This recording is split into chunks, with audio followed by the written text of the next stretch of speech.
pagi saya ucapkan kepada semua anggota DPR. Terima kasih kepada Pak Hendra, juga Pak Yohanes dan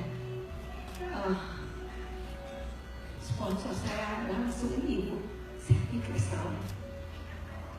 Izinkan saya berterima kasih karena bisa sharing tentang hidup saya yang kedua ini.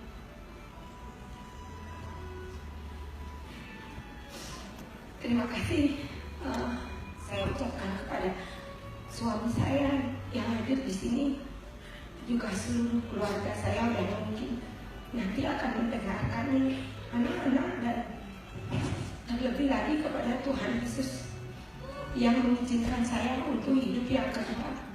Segala pujian dan hormat hanya kepada Tuhan.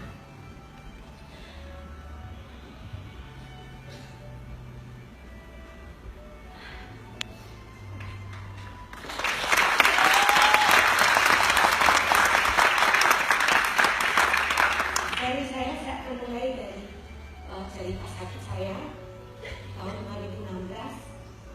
Awal tahun saya mulai menyadari saya sedang sakit ketika saya melakukan hubungan, lalu saya mengalami perdarahan.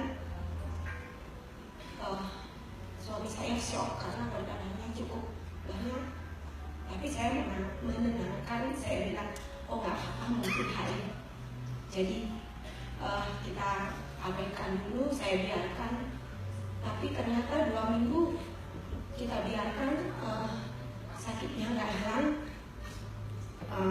perdarahannya masih terus, lalu bahkan mulai sakit perutnya, pinggulnya juga mulai sakit. Saya mulai curiga. Tapi kita ngobrol ya, kita coba minum jamu dulu kalau orang Bali bilang. Lalu kita mulai minum jamu, sepakat. Sebulan berlalu, ternyata darahnya juga gak hilang. Bahkan saya mulai sakit perut yang lebih parah lagi. Bahkan kalau buang air pagi-pagi, malam-malam sudah gak bisa tidur. Dan selalu terbangun setiap malam. Karena 14 tahun sebenarnya saya sudah pernah mengalami keputihan dan diperiksa dan akhirnya sampai harus dioperasi. Saya mulai curiga.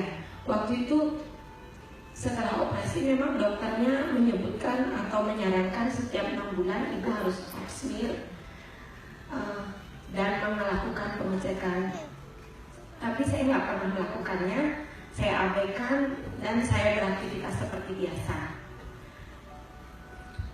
Karena mengingat hal yang lalu itu, saya mengajak suami saya, mungkin kita konsultasi aja ke dokter yang sebelumnya pernah memeriksa saya itu. Sambil saya baca-baca, saya mulai curiga mungkin saya mengalami kanker serviks, itu dugaan saya saja. Lalu kita ke dokter, dokternya periksa saya secara fisik. Akhirnya dokternya kasih saya rujukan untuk memeriksakan diri lebih lanjut lagi ke laboratorium dan melakukan biopsi. Saya adalah seorang agen asuransi sudah lama. Saya sebenarnya sering sekali ngobrol atau konsultasi sama dokter tentang sakit kritis untuk klaim nasabah saya.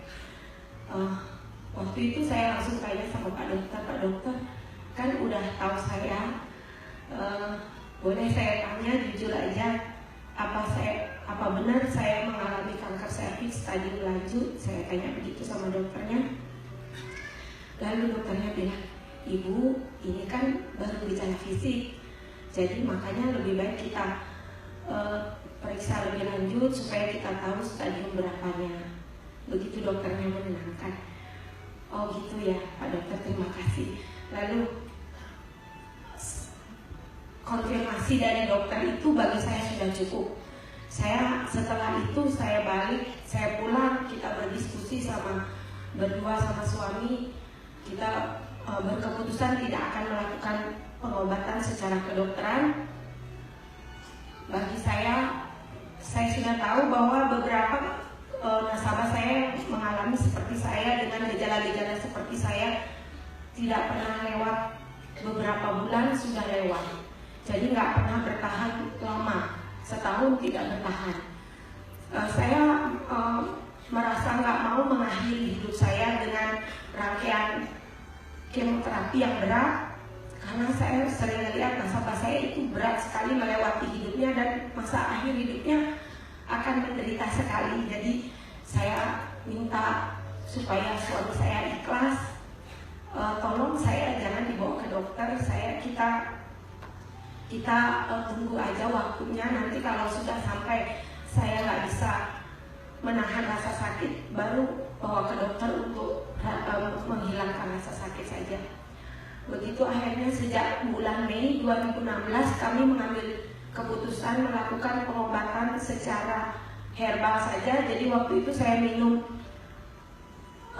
rebusan daun sirsak, ramuan kunyit dan sayur daun kelor setiap hari. Demikian kami menjalani hidup sebagai seorang agen asuransi. Saya sudah nggak bisa beraktivitas sama sekali, tapi masih sedikit-sedikit beraktivitas untuk administrasi polis-polis nasabah saya. Jadi kadang-kadang saya masih keluar, kadang-kadang saya bertemu dengan nasabah untuk administrasi polis.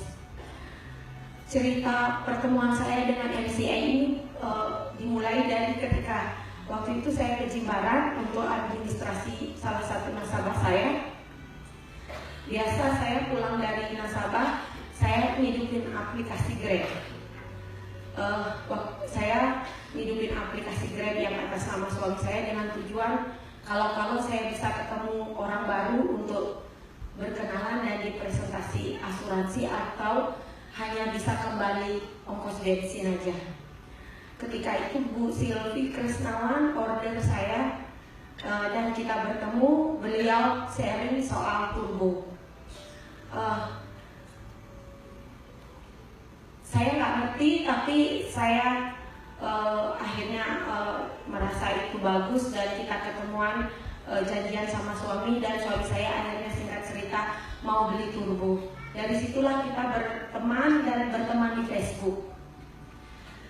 Ceritanya bulan Januari waktu itu, karena saya mendapatkan fasilitas seminar di Jakarta, saya minta izin suami saya untuk antar saya ke Jakarta.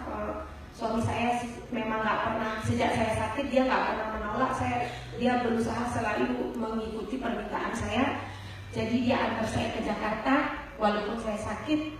Tapi ternyata di Jakarta karena saya nggak minum ramuan atau apa, perdarahannya keluar lagi banyak sekali, bleedingnya banyak, bergumpal-gumpal, dan saya kesakitan. Waktu itu saya menulis suatu kata-kata perpisahan buat nasabah, teman, saudara, untuk saya mengatakan bahwa saya tetap bersyukur kepada Tuhan kalau saya diizinkan mengetahui kapan saya akan pergi secepatnya. Kira-kira begitu tulisan saya. Lalu Bu Silvi inbox, dia tanya apa masalahnya. Saya cerita tentang sakit saya, lalu Ibu Silvi memberikan saran tentang biogas. Jadi saya karena pertimbangan harganya dibanding dengan biaya-biaya pengobatan kedokteran, saya pikir itu murah sekali.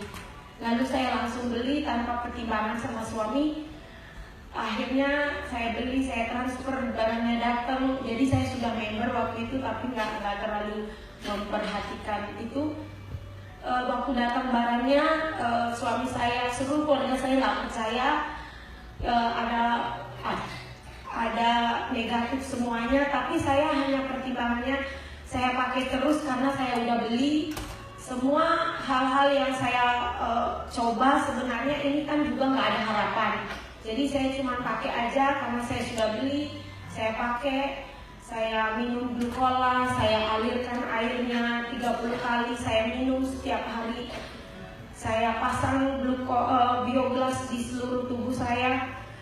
Dan waktu itu karena saya baca-baca tentang, saya banyak sekali melihat testimoni-testimoni tentang bioglas. Saya belikan kalung buat anak saya, buat seluruh keluarga saya, untuk kesehatannya. Saya pikir sehingga ketika masa saya pakai sebenarnya saya nggak ada perubahan apa-apa. Tapi anak saya yang sesak dari kecil sembuh dalam 1 bulan, nggak pernah sesak lagi. Yang biasanya di nebulizer sudah nggak pernah lagi di nebulizer.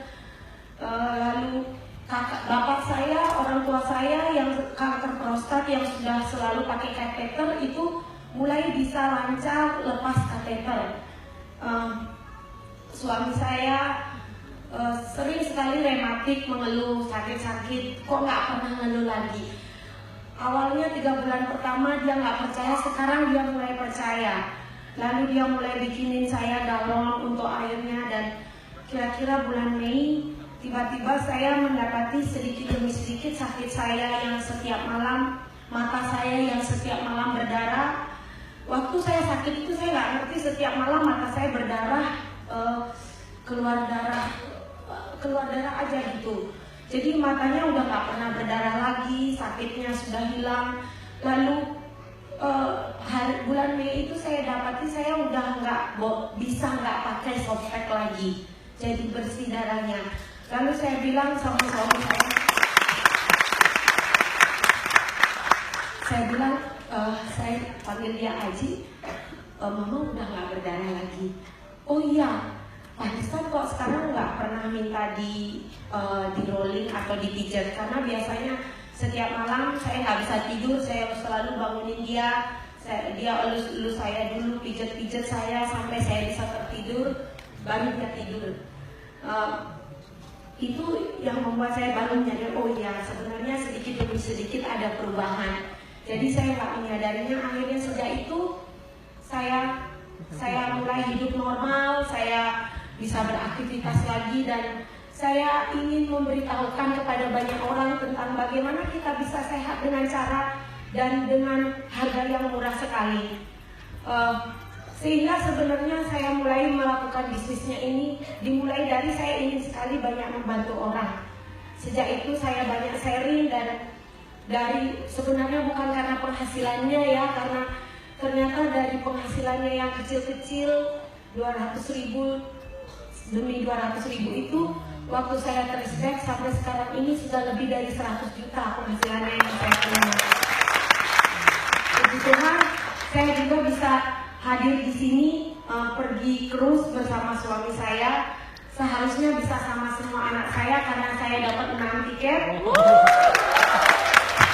Tapi karena ada yang ujian, jadi untuk adanya saya nggak pergi, anak saya semua nggak berangkat. Dan saya juga dapat tiket ke Hong Kong dan ke Jepang. Itu semua pujian hanya untuk Tuhan. Ya. Untuk itu saya sungguh berterima kasih kepada Tuhan Yesus yang telah memberikan saya anugerah kesembuhan untuk MCI, atas semua produknya, Bapak Wilson, Bapak Hendra, semua Ibu Selvi Krisnawan, juga Pak Yohanes yang sudah mensupport saya untuk bisa seperti sekarang ini. Dan izinkan saya untuk memanggil suami saya yang sudah dengan kesabarannya, dengan cintanya yang dilimpahkannya, sehingga saya bisa hadir di sini, bisa melewati 2016, 2017 dan mendapat anugerah kesembuhan yang kedua ini. Ini ia adalah Ibu Sti Putu Adiwinata. Mohon